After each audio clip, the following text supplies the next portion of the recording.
सोनी ने रूही को नहार से जदा करने के लिए अब तक की सबसे खतरनाक चाल चल दी। इसी दौरान नहार के दिल में सोनी पर गहरा शक पैदा हो जाता है। हालात ऐसे रुख अख्तियार करते हैं कि नहार एक बड़ा फैसला करता है और रूही के साथ मिलकर सोनी शेटल और रोमल की साजिशों को हमेशा के लिए खत्म करने का इरादा कर लेता है। दरअसल इस वक्त रूही बेहोशी की हालत में बस्तर पर पड़ी होती है और नहार बेकरारी से उसके होश में आने का इंतजार कर रहा होता है। नहार के जहन में कई सवाल गर्दिश कर रहे होते हैं। मैंने तो रूही को सारा सच बता दिया था, फिर वो इतनी टूट क्यों गई? और वो कौन लोग थे जो उसे अगवा करना चाहते थे? नहार सोचता है कि जैसे ही रूही को होश आएगा वो इससे हर सवाल का जवाब जरूर लेगा। इसी लम्हे कमरे में सोनी दाखिल होती है। वो झूठी हमदर्दी जताते हुए कहती है, नहार बेटा, ज्यादा फिक्र मत करो, रूही जल्द ठीक हो जाएगी। ये कहकर सोनी नहार के लिए काफी लाती है जिसमें बेहोशी की दवा मिली होती है। नहार काफी पी लेता है और कुछ ही देर में गहरी नींद सो जाता है। अब सोनी अपने असल मंसूबे पर अमल करती है।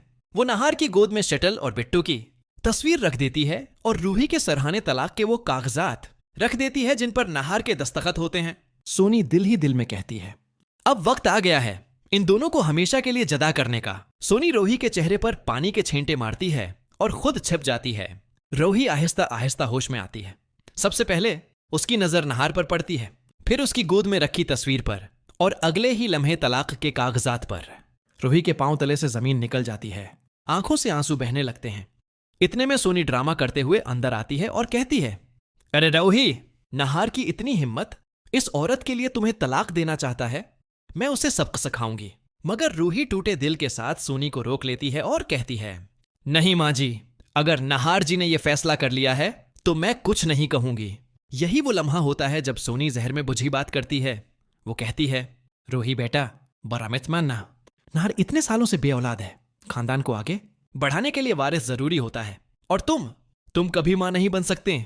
शायद उसी वजह से नहार ने यह फैसला किया हो। रूही रोते हुए कहती है, शायद आप ठीक कह रही हैं माँ जी। सोनी फौरन मौके देखकर पूछती है, तो रूही, क्या तुम भी उन तलाक के कागजात पर दस्तखत कर दोगी? दोस्तों, यहीं से कहानी एक खतरनाक मोड़ ले लेती है। क्या रूही सोनी की बातों में आकर तलाक के कागजात पर दस्तखत कर देगी? क्या वक्त पर नहार को होश आ जाएगा?